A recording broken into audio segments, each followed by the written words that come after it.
In times gone by, one quarreled oft with Guizhong concerning mechanical principles. We each had our ideals, and neither would yield.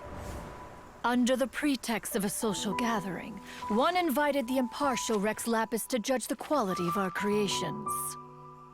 But Rex Lapis declared that Guizhong's Obscuro Vulpus mechanism was superior.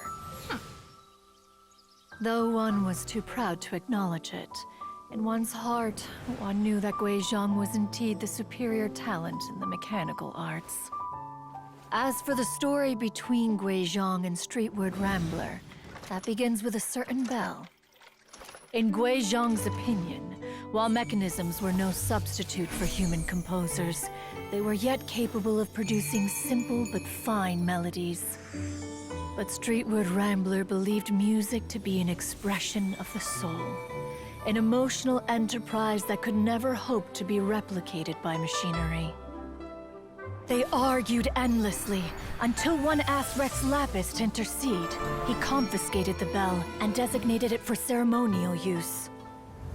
Thereafter, one would often find them convening in the mountains, discussing music, mechanics, and all the affairs of the mortal world.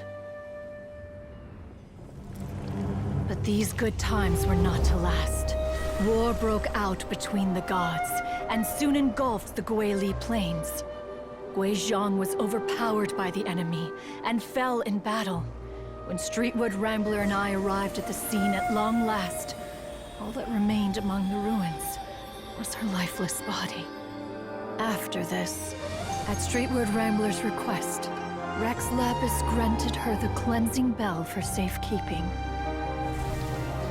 To honor our friend's memory, one made a few finishing touches to her ballistic device.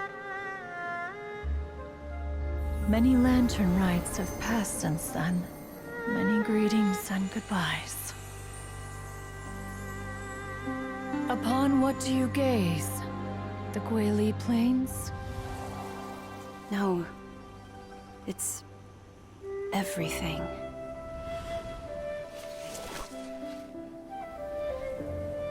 We think of human life as like a lantern that's lit one minute and extinguished the next. But are we Adepti so different? Perhaps as dust settles after a storm, we too must one day return to the world below.